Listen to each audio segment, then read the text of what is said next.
सगळे ज्येष्ठ वरिष्ठ आणि समोर बसलेले सगळे बंधू भगिनी यांना माझा नमस्कार। आज सहकारातून समृद्धीकडे हे जे ब्रीदवाक्य आहे सहकाराचं ते या ठिकाणी आपली संस्था पूर्ण करते। एकत्र येणे हा एक विचार आणि त्या विचारातून कैलासवासी माझे काका अशोक गणपत कोराळे यांच्या स्मरणार्थ त्यांच्या मित्र परिवारांनी वरिष्ठांनी एकत्र येऊन एक बीज रोवलं आणि त्याचं आज या सर्वांच्या मार्गदर्शनाखाली एक रोपटं त्या रोपाचा मोठा वटवृक्ष झालेला आहे। सहज मागच्या आठवड्यात मी कॉल केला की मला अरविंद काकांची आणि बाबांची खूप आठवण येते आज। तर आईने विचारलं की काय झालं, तर मागच्या महिन्यामध्ये दिल्ली येथे सहकार मंत्रालयातर्फे एक शिबिर झालं होतं, त्याच्यात माझं सिलेक्शन झालेलं। एक 8 दिवसाचं ते दिल्लीला सहकाराचं शिबिर होतं। तिकडून आल्यानंतर म्हणजे काही गोष्टी अशा असतात की देव आपल्या हातून त्या करून घेतो। तिकडून आल्यावर मला एक गृहस्थ भेटले अशाच एका कार्यक्रमात, त्यांची माझी बरीच चर्चा झाली। त्यानंतर त्यांनी मला त्यांच्या घरी बोलवलं, तेव्हा मला कळलं की बानेर मधली जी ते पहिले नगरसेवक होते, 500 कोटींची त्यांची पतसंस्थेची उलाढाल होती आणि घरी बोलवल्यानंतर त्यांनी त्यांच्या घरी सगळं त्यांचं आपल्यासारखाच एकत्र कुटुंब होतं त्यांचं आणि त्यांनी त्यांच्या सगळ्या ज्या 11-12 सुना वगैरे त्यांनी विचारलं की भाऊ कोण आलेत आपल्याकडं, तर त्यांनी सांगितलं की माझी लेक आणि माझे जावई आलेले आहेत। तर मला खूप म्हणजे छान वाटलं आणि त्याच्यानंतर मला बाबांची खूप आठवण आली। त्यानंतर मी घरी आल्यावरती त्यांना मेसेज केला की तुम्ही जे प्रेम आणि जिव्हाळा आज मला दिला ना, मला माझ्या बाबांची आठवण आली। कारण लहानपणापासून ही संस्था ही परिवार याच्याकडे बघतच त्या संस्कारातूनच मी पण मोठी झाले। खूप जवळून मी लहानपणापासून या सगळ्यांना बघितलं आणि त्याच्यानंतर त्यांचा मला एक दिवशी फोन आला की निकिता मला तुझ्याशी काहीतरी बोलायचंय। म्हटलं भाऊ बोला काय झालं, बाबांच्याच वयाचे ते पण आहेत। तर ते म्हणे की मला असं वाटतं तू आमची संस्था जॉईन केली पाहिजे, तू आमच्या बरोबर आमच्या संस्थेत काम कर। तर एका 500 कोटीच्या संस्थेने माझ्यासारख्या ग्रामीण भागातून आलेल्या मुलीवर हा विश्वास दाखवावा यातच मी भरून पावले होते। आणि तेव्हा त्या क्षणी मला असं वाटलं की हे सगळं कशामुळे, कारण जर अरविंद काका बघितले, तात्या बाबा यांनी जे संस्कार केले, जे माणसं जोडायला कळत न कळत त्यांच्याकडूनच लहानपणापासून आम्ही हे शिकलो की माणसं जोडायची कशी, ती पकडायची कशी आणि फक्त वर नाही तर ती मनापासून प्रेमाने, कारण हे प्रेम सगळ्यांपर्यंत आपोआप पोहोचतं, ते काही दाखवायची गरज पडत नाही। आणि ही जी जुनी झाडं असतात जसं ते सुद्धा एक 70-75 वयाचे, त्यांना बरोबर माणसं ओळखता येतात आणि त्यांनी एवढा विश्वास दाखवला यातच मी भरून पाडून। त्या क्षणी माझ्या मनात विचार आला की हे काही माझं श्रेय नाहीये, ज्यांना बघून मी मोठी झाले हे सगळे लोक, तात्या बाबा झाले, अरविंद मामा झाले, त्यांच्यामुळे हे सगळं शिकता आलं, नकळत ते संस्कार घडले, त्यामुळे आम्ही घडलो। आणि आज जे पण कितीही उंचीवर जरी आपण गेलो तरी जमिनीवर पाय असले पाहिजे हे मी माझ्या आत्याकडून, मामांकडून आणि या सगळ्यांकडून शिकले। आणि त्यातच कुठेतरी आज जे माझ्या जीवनात मी जिथपर्यंत पोहोचले या सगळ्याचं श्रेय मी या सर्वांना देते, आपल्या जय हिंद परिवाराला देते। आणि त्यासाठीच आज फुल ना फुलाची पाकळी त्यांच्या जाण्यानं जी पोकळी आयुष्यात निर्माण झालेली आहे ती तर भरून काढू शकत नाही, पण फुल ना फुलाची पाकळी म्हणून मी आज छोटासा प्रयत्न त्यांच्या स्मरणार्थ काही चालू करण्याचा केलाय। आणि आपण मला त्याची परवानगी दिली त्याबद्दल मी संस्थेचे मनापासून आभारी आहे आणि आपण सगळ्यांचे पण मी खूप खूप आभारी आहे। आज आपली संस्था 75 कोटींवर आहे, लवकरच ती 100चा आकडा पार पाडेल आणि आपल्याकडून ग्रामीण भागातील अनेक लोकांना मदत होईल। आणि सहकारातून आता हे जे वर्ष आहे 2025 हे सहकाराचं वर्ष आहे। सहकार मंत्रालयाने अनेक विविध योजना पण याच्यासाठी केलेल्या आहेत आणि इथून पुढे सहकार क्षेत्रातल्या ज्या पतसंस्था आहेत त्यांच्या मार्फत अनेक व्यवसाय पण करता येणार आहेत। तर यातूनही अनेकांना फायदा होणार आहे, संस्थेला सुद्धा याचा फायदा होणार आहे। आणि मला बोलायची संधी दिली त्याबद्दल मी सगळ्यांचे मनापासून आभार आहे। जय हिंद, जय महाराष्ट्र, भारत माता की। सगळ्यांच्या समृद्धीकडे। जय नागरिक संस्थेची ही 30वी वार्षिक सभा असली तरी आता आमचे संचालक मंडळाचे जे वय त्यावेळेस 20-25च्या आसपास असतील आणि त्यावेळेस ही संस्था स्थापन झाली, म्हणजे आमच्या वयाच्या 20व्या वर्षी स्थापन झाली संस्था आहे आणि अत्यंत हिचा मोठा वृक्ष झालेला आहे।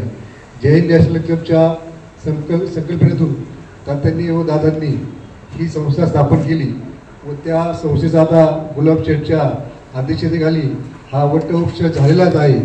याप्रमाणे आपण अहवालाला ही संपूर्णपणे मंजूर दिलेली आहे. गोल्ड लोनमध्ये आपण सर्व मला वाटतं पुणे जिल्ह्यामध्ये आपण सर्वात पुढे असू असं मला वाटतंय. संस्थेची प्रगती हीच आपली प्रगती आहे. आपल्या संस्थेची प्रगती झाली आहे. त्यामुळे मी जैन नॅशनल क्लब व लाला अर्बनच्या वतीने या संस्थेस मी आपली संस्था आहे शुभेच्छा देतो व आपले चेअरमन या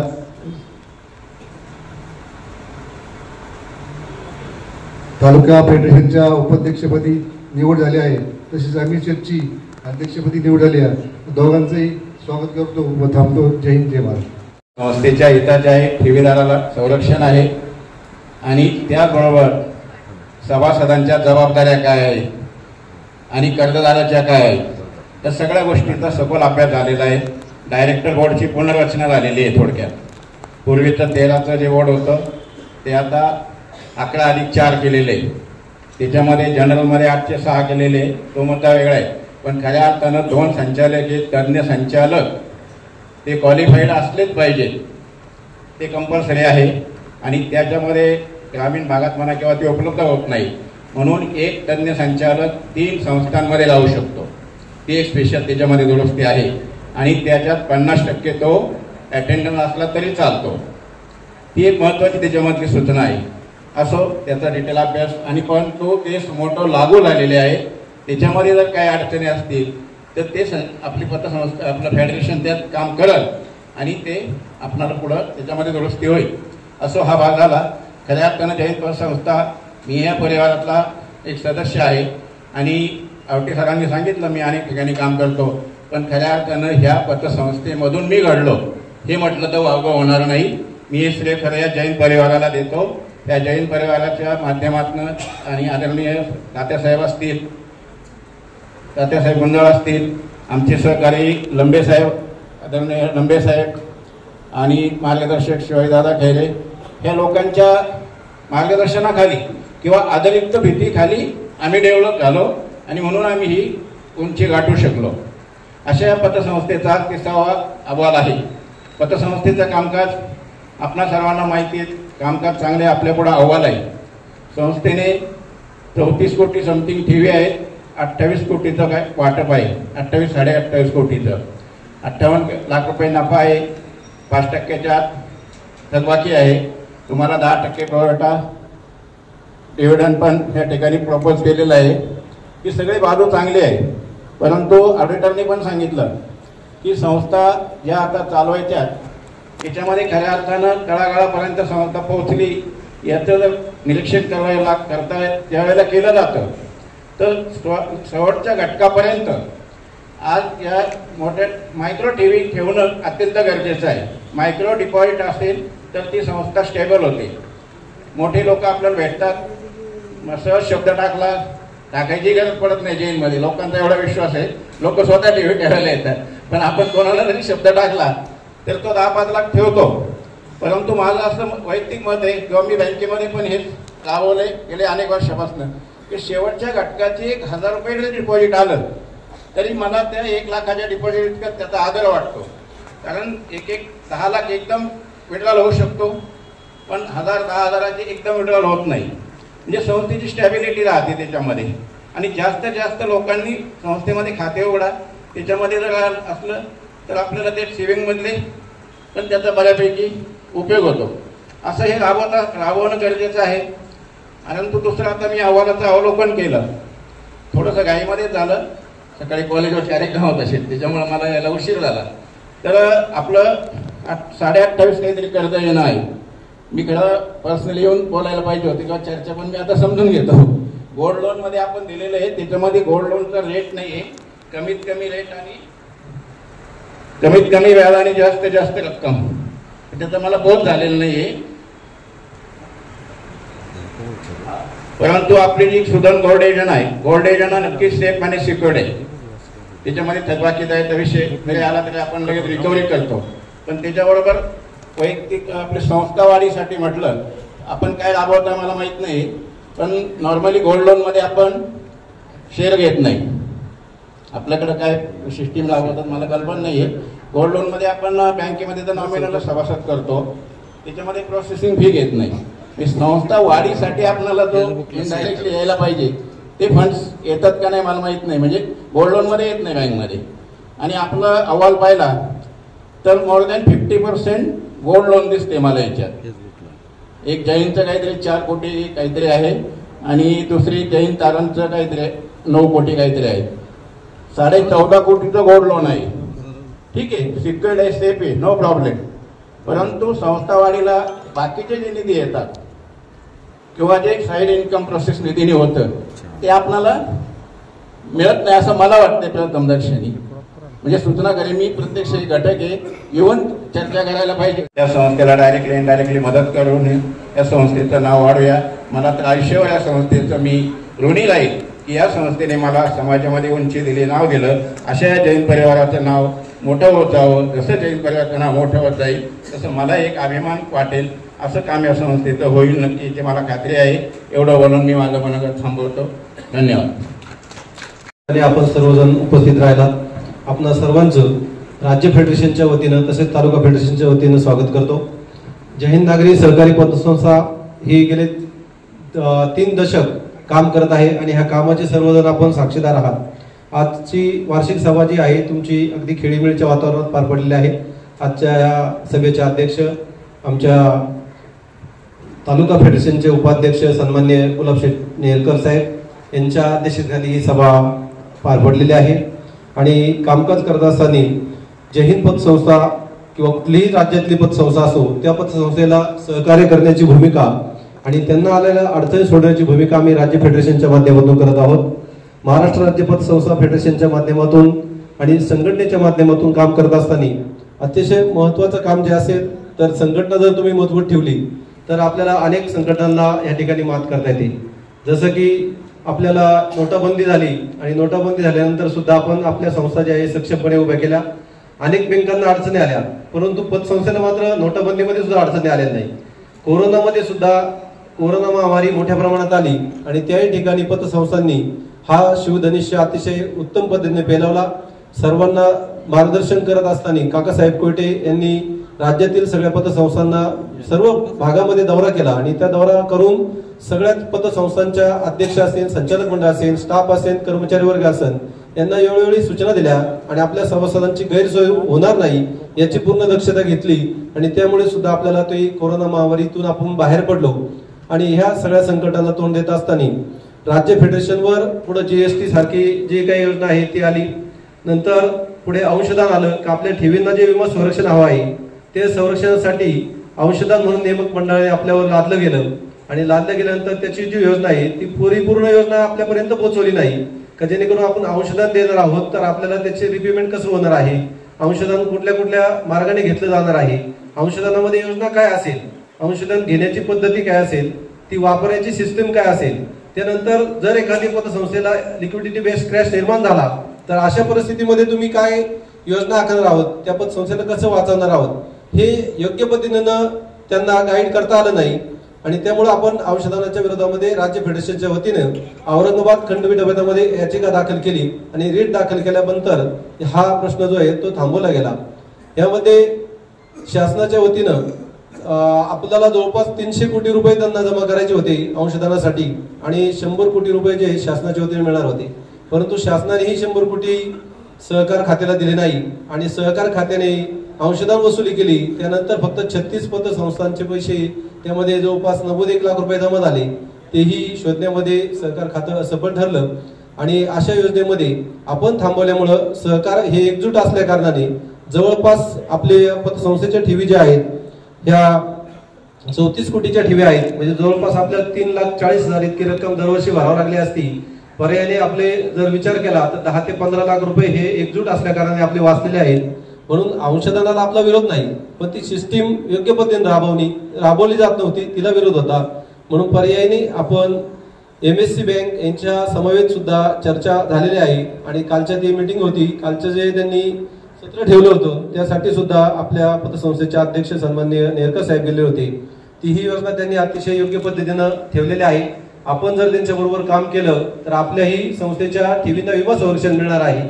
आपण जेवढी गुंतवणूक MSC बँकेत करणार आहोत तेवढ्या गुंतवणुकीच्या प्रमाणात जेवढ्या ठेवी असतील, उदाहरणार्थ तुम्ही जर 5 कोटी गुंतवणूक जर एमएससी बँकेत केली, एमएससी बँक ही शासनाची बँक आहे, सिक्युरिटी आहे आणि आपल्या ठेवीला सुद्धा सिक्युरिटी मिळणार आहे.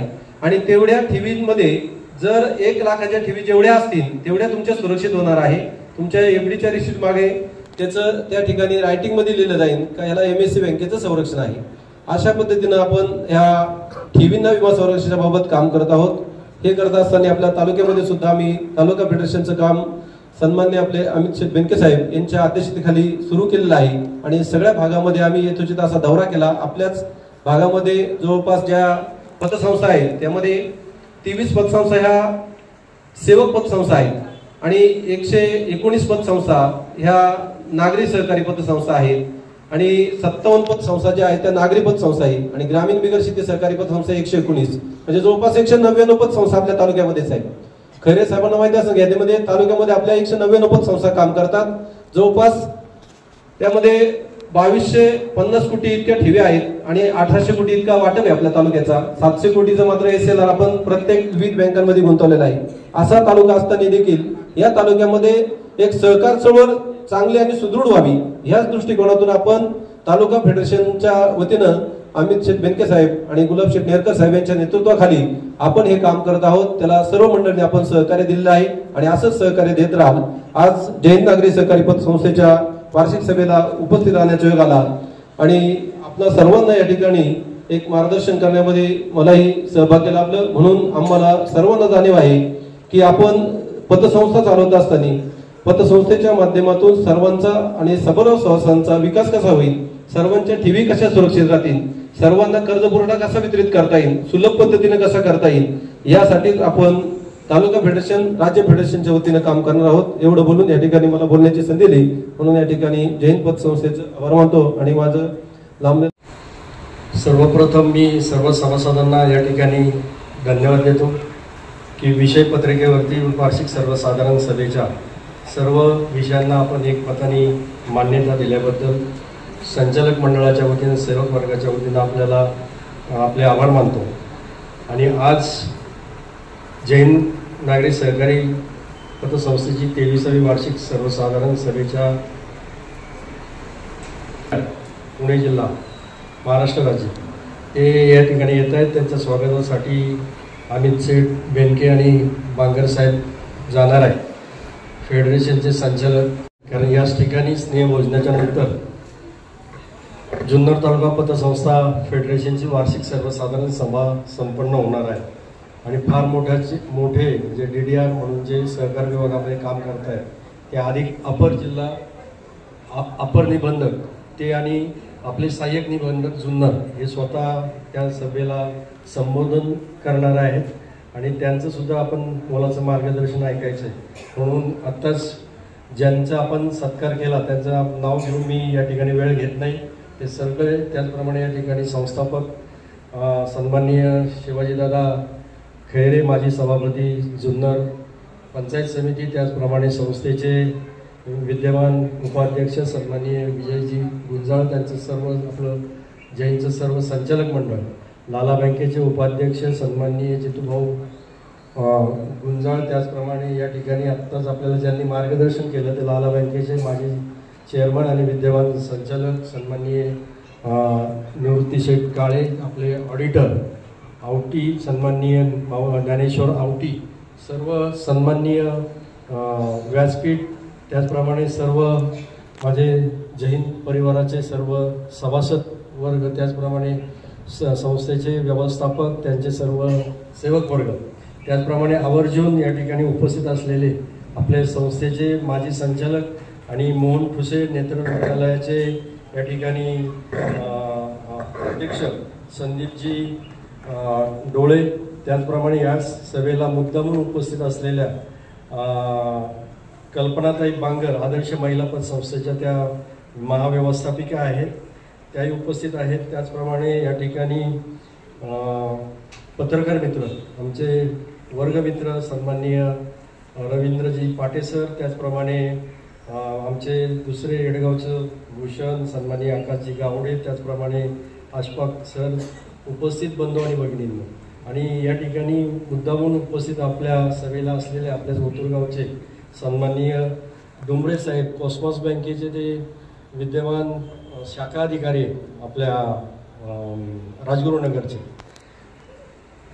उपस्थित बंधू आणि भगिनी, खरं तर माझ्या अगोदरच्या वक्त्यांनी या ठिकाणी संस्थेबद्दल सविस्तर काही सांगितलेलं आहे. प्रस्तावनामध्ये आदरणीय विजू शेट्टी या ठिकाणी काही संकल्पना आपल्या कल्पनेतनं मांडलेल्या आहेत. त्या संदर्भामध्ये मी इथं काही उहापोह करणार आहे. संस्थेच्या एकंदरीत आर्थिक परिस्थिती आपल्याला अहवाल प्राप्त असल्यामुळं मी त्या आकडेवारीमध्ये जाणार नाही. गुंतवणूक आणि इतर सर्व बाबी त्या ठिकाणी आपण सहकार खात्याला जे अभिप्रेत आहे त्या दृष्टिकोनातून आपण सगळं नियोजन, सगळ्या CEO असेल किंवा सर्व सेवक वर्ग असतील, मॅनेजर्स असतील शाखेचे, यांनी सगळ्यांनी त्या ठिकाणी केलेला आहे. त्यामुळं त्याचा उल्लेख करून मी आपला वेळ घेत नाही.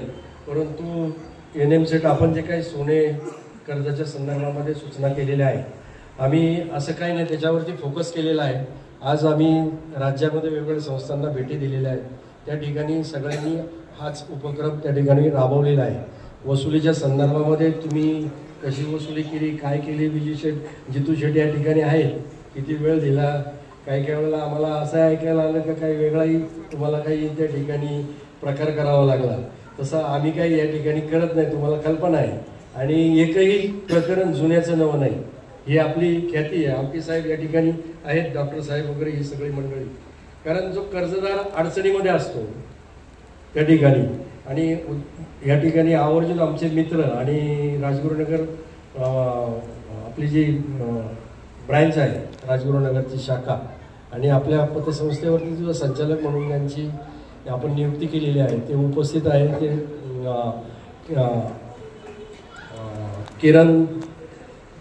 किशोर शेठ मावळे, किरण शेठ आमचे पाहुणे आहेत ना, त्याच्यामुळे त्यांची जास्त ओळख येते नाही का.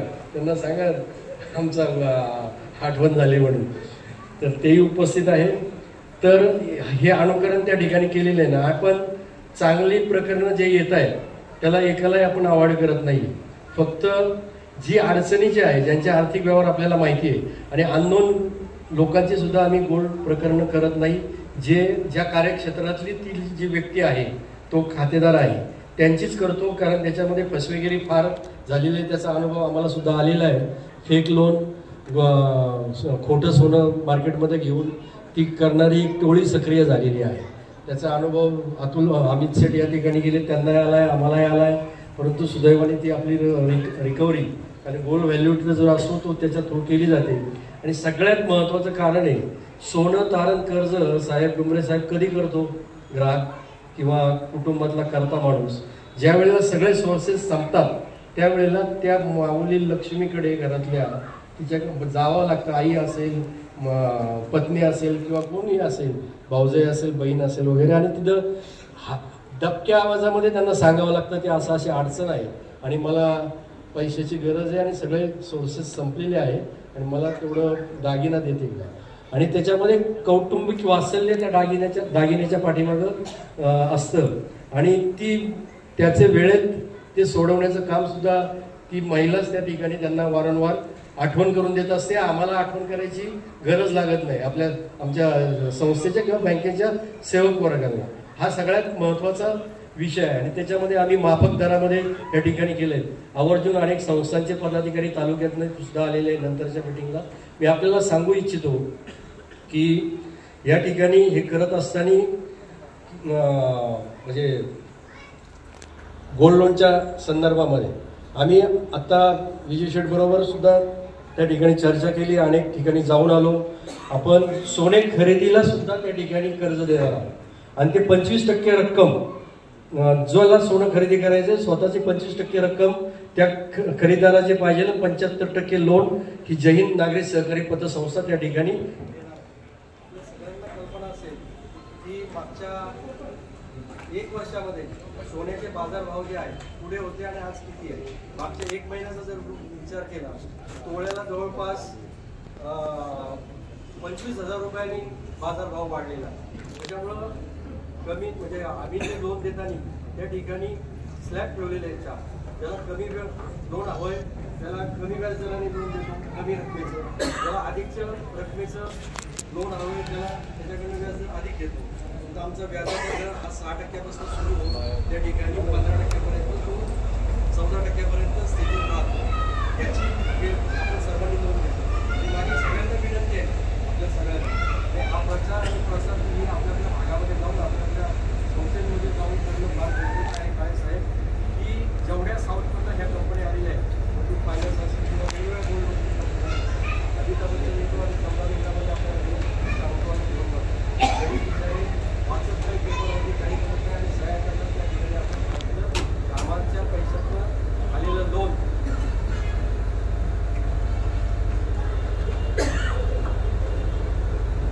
महत्वाचा विषय सगळ्यांसाठी म्हणून मी थांबलो, नाही तर असाही पूर्ण केला असता.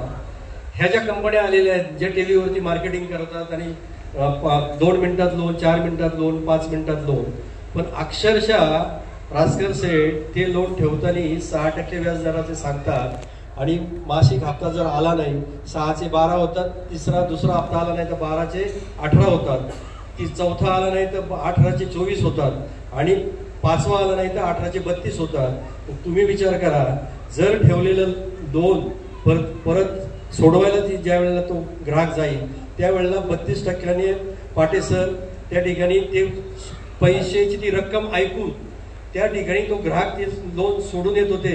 आणि ह्या मंडळींनी शेठ तुम्हाला कल्पना असेल स्वतःच्या खरेदीच्या पॅरल कंपन्या उभ्या केलेल्या आहेत. त्यांच्याकडं हजारो म्हणजे काही शेकड्या टनामध्ये ह्या मंडळींकडे लोन झालेलं आज ते गव्हर्नमेंट ऑफ इंडियाला द्यायला म्हणजे लोन देतात याच्या लोनसाठी. आणि ही मंडळी लोन घेताना त्या ठिकाणी हे जो काही प्रकार यांनी चाललेला आहे, रिझर्व्ह बँकेचं लायसन्स त्यांच्याकडे, रिझर्व्ह बँकेचं किती कर्ज त्यांना द्यायचं याच्यावरती बंधन आहे रकमेवरती, परंतु किती व्याज आकारायचं याच्यावरती बंधन नाहीये.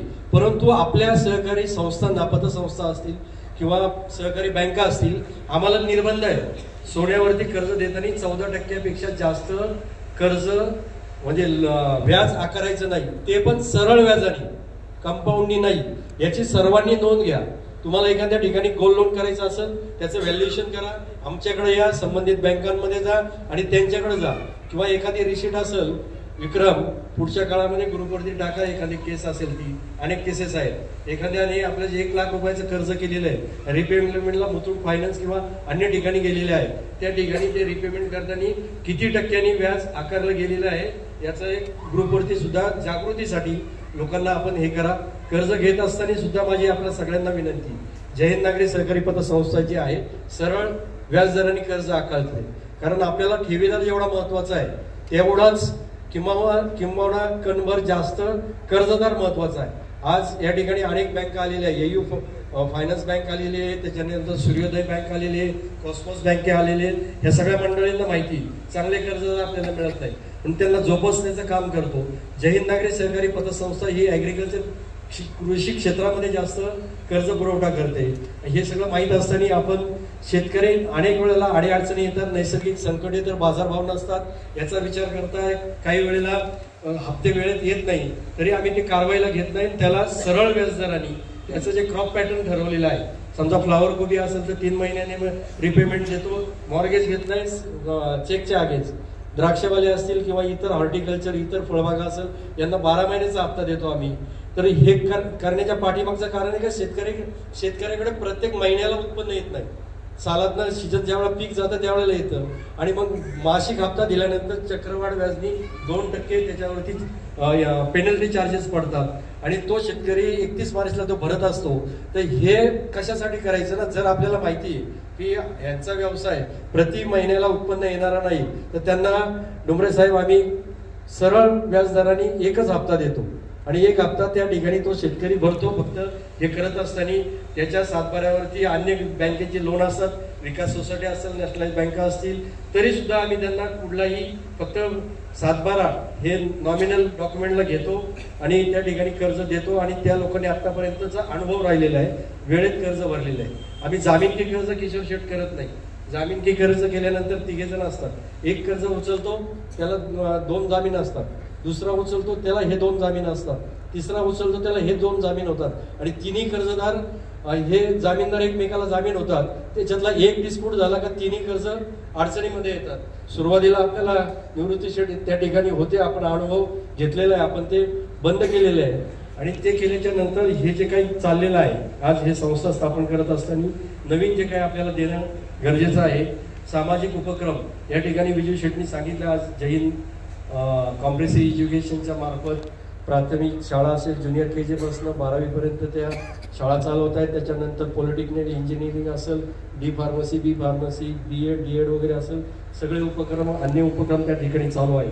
आणि त्यांचा अनुभव घेऊन, त्यांच्या शैक्षणिक क्षेत्राचा अनुभव घेऊन त्या ठिकाणी खरं तर स्वर्गवासी तात्यासाहेब गुंजाळ असतील, अरविंदजी लंबे असतील, अशोक कोराळे असतील, यांच्याही प्रति या ठिकाणी मी भावना व्यक्त करतो. आणि त्यांनी जे काही रोपटं लावून या ठिकाणी दिलेलं आहे, कॉलेज असेल, व्यवसाय असेल किंवा जैन पतसंस्था असतील, हे करत असताना त्यांच्या आपल्याला ग्रामीण भागामध्ये येणे आपण पण त्या ठिकाणी आहात त्या संस्थेवरती, तर हे करत असताना आपल्याला आपल्या ग्रामीण भागातील सर्वसामान्य विद्यार्थ्यांसाठी तुमच्या क्लास 1च्या ज्या एक्झाम असतील, परीक्षा MPSC, UPSC, IAS वगैरे किंवा अजून काही जे उपक्रम असतील डॉक्टर, ते आपण सुरू करतोय. त्याचं सुतोवाच आम्ही मिटिंगच्या अगोदर केलं विजू शेट बरोबर. ते एक रोडमॅप त्या ठिकाणी त्यांच्या स्टाफला करायला देतील, तो आपल्या संचालक च्या समोर आपण घेऊ. त्याच्यामध्ये लाला बँकेचं सुद्धा सहकार्य आम्हाला लागेल. त्याच्यामध्ये जैन पतसंस्था, जैन एज्युकेशन कॉम्प्रेसिव्ह सोसायटी, येडेश्वर पतसंस्था, येडगाव विकास सोसायटी, आमचा सगळा सहभाग त्याच्यामध्ये राहील. त्या ठिकाणी प्राथमिक स्वरूपामध्ये हे सुरू करत असताना आमची सकाळी चर्चा झाली. मी माझ्या प्रिमायसिसमध्ये त्या ठिकाणी हे क्लास घेण्यासाठी त्या विद्यार्थ्यांना लायब्ररी असेल किंवा बाकी काय असेल, त्याच्या सगळ्या फॅसिलिटीज, पायाभूत सुविधा ज्या आहेत त्या आम्ही सर्वजण उपलब्ध करून देणार आहे. ही सामाजिक बांधिलकी या तत्वावरती ना नफा ना तोटा, आपण संस्था कॉन्ट्रीब्यूट करत, एखाद्याची ऐपत नसेल तर आम्ही त्याच्याकडनं काही घेणार नाही. हा एक उपक्रम आपल्या सगळ्यांच्या वतीनं त्या ठिकाणी राबवतोय. दुसरा उपक्रम जो आहे ते हे जे कॉईन बॉक्स आहे विक्रम, ते जरा दाखवा. हे जे कॉईन बॉक्स आहे त्याच्यावरती काय लिहिलेलं आहे ते जरा वाचा. अनन्य बचत ठेव योजना. ही वयवर्ष मुलांना 3 वर्षापासून 17 वर्षापर्यंतची मुलं या योजनेमध्ये भाग घेऊ शकतील. पाटे सर, डॉक्टरजी. आणि त्याचं कारण असं आहे की बँकिंगची सवय लहानपणापासून मुलांना लागणं गरजेचं आहे. संस्कार काय असतात, अर्थकारण आणि आर्थिक नियोजन हा एक संसाराचा भाग आहे. याच्यातून आपण त्या 3 वर्ष पूर्ण ज्या मुलाचं झालेलं आहे त्याचं अकाउंट उघडणार, त्या अकाउंटला नॉमिनी म्हणून त्याची शक्यतो आई त्या ठिकाणी आपण नॉमिनी म्हणून घेणार. आणि मुलं याच्यामध्ये काय करणार, आपण सध्या आपल्याकडे आर्थिक सुबकता आलेली आहे आणि आर्थिक सुबकता आल्याच्या नंतर त्या ठिकाणी ती सुबकता आल्याच्या नंतर आपण सध्या कॉईन जे आहेत, सुटी नाणी, ती अशी आणतो आणि पर्समध्ये असेल किंवा टेबलवरती असेल किंवा अन्य ठिकाणी ठेवतो. खिशातनं कपडे चेंज करताना आम्ही लहान असताना आम्ही 1 पैसा पाहिलेला आहे, 2 पैसा पाहिला, 3 पैसे पाहिले, 5 पैसे पाहिले. 1 पैसा म्हणजे आम्हाला फार मोठा असायचं. आम्हाला 5 पैशामध्ये मिसळपाव मिळायचे आणि त्यावेळेची गरज परिस्थिती. आज तर नाणी एवढे, तर ते सगळे साठवण्याचं काम मुलं या ठिकाणी हे करतील. आणि हा बॉक्स भरल्याच्या नंतर त्या ठिकाणी आमचा सेवक वर्ग त्याच्यावरती एक राहील, तो तुम्हाला तुमच्या संपर्कामध्ये राहील त्या महिलेच्या. तो बॉक्स भरल्यानंतर त्या मुलाला घेऊन आपण संस्थेमध्ये यायचं आहे. संस्थेमध्ये आल्यानंतर त्याचं ह्याच्या पाठीमागं हे झाकण आहे, आतमध्ये चावी आहे, याची चावी ही संस्थेकडे राहणार आहे.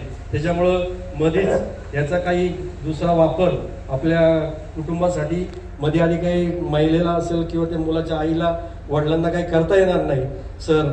आणि त्याची जी काही ती झालेली रक्कम असेल ती त्याच्या सेव्हिंग खात्यामध्ये वर्ग केली जाईल. ठराविक 1000 रुपयाची रक्कम झाल्याच्या नंतर ती डिपॉझिटमध्ये आपण कन्वर्ट करूया. आणि हे सगळा निधी जो आहे जमा झालेला हा वयवर्ष 18 वर्ष पूर्ण झाल्याच्या नंतर त्या ठिकाणी अपका मूल म्हणजे संज्ञान झाल्याच्या नंतर त्या मुलाला त्या ठिकाणी येईल. हा एक उपक्रम आपण त्या ठिकाणी राबवतोय. आणि हा उपक्रम राबवणं याच्यामध्ये नोटा, ज्याच्याकडे अधिकचे पैसे ते नोटा पण टाकू शकतात. आणि किती मुलं आपल्याकडे घरी आहेत माहिती, आई बाबा किती लाड करतात, मुलं म्हणजे नातवाचे किती लाड करतोय. आता इतर काही मागायच्या ऐवजी, मोबाईल मागायच्या ऐवजी तो पहिला कॉईन बाजारातनं तुम्ही आलात भाजी घेऊन की तुम्ही सुट्टे पैसे नाणे किती आहेत तुमच्या पर्समध्ये असेल किंवा आपल्या काय तुम्ही जे काही साधन असेल तुमचं त्याच्यातल्या पहिलं शोधल आणि तो त्या बॉक्स भरण्याचा प्रयत्न करावं, अशी संस्था आपण अशी योजना आपण या ठिकाणी आज लॉन्च करतोय. मी परवा मागच्या आठवड्यामध्ये अलिबाग या ठिकाणी गेलो होतो. आदर्श पतसंस्था म्हणून तिथं आहे, संजय पाटील म्हणून आहेत. त्यांनी महिन्याला 12 लाख रुपयाचं कलेक्शन आहे कॉईनचं. किती? 12 लाख. वर्षाला किती झाले आवटी साहेब? आणि पोत्यामध्ये म्हणजे हे जे कॉईन आहेत पोत्यामध्ये भरून त्यांना बँकेमध्ये परत द्यावे लागतात. आणि एवढी मोठी बचत त्या ठिकाणी ह्या योजनेतनं होणार आहे. आणि एक चांगला उपक्रम आपण त्या ठिकाणी राबवतोय. अधिकच काही बोलत नाही. 5 संस्था ज्या आता चालू केलेल्या 2 संस्था आहेत त्या अत्यंत उत्तम पद्धतीने त्यामध्ये जिल्हा परिसरातले सगळे नेमलेले म्हणजे संचालक असतील, राजगुरुनगरच्या असेल किंवा जुन्नरच्या असेल, ते चांगलं काम बघतायत.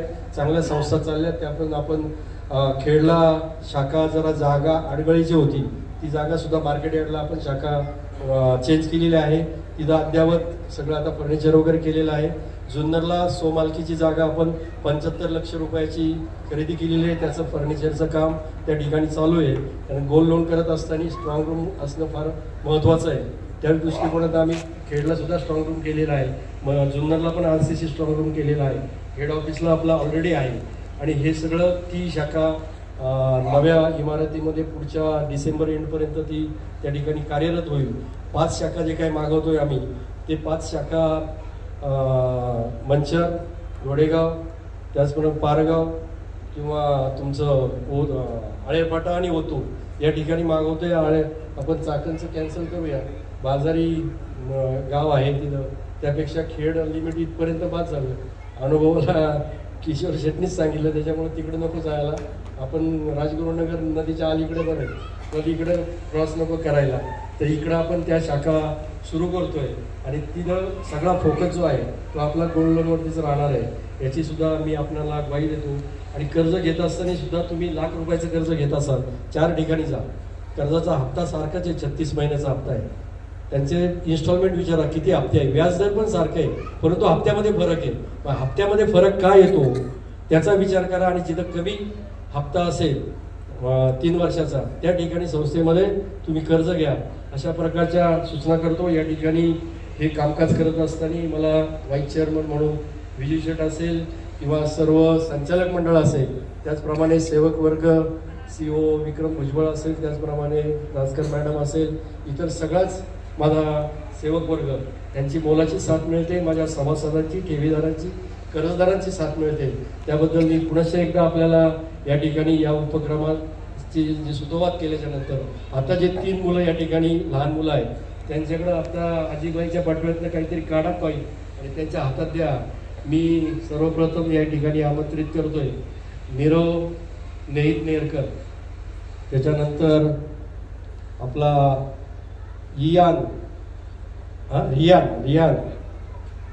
रविराज माताडे आणि निकिता रविराज माताडे या 3 मुलांना या ठिकाणी व्यासपीठावरती बोलवतोय. त्यांनी हे जे काही बचत बॉक्स आहे याच्यामध्ये आपल्या हातातलं कॉईन टाकून त्याचा शुभारंभ आपल्या सगळ्यांच्या उपस्थितीमध्ये करायचा आहे.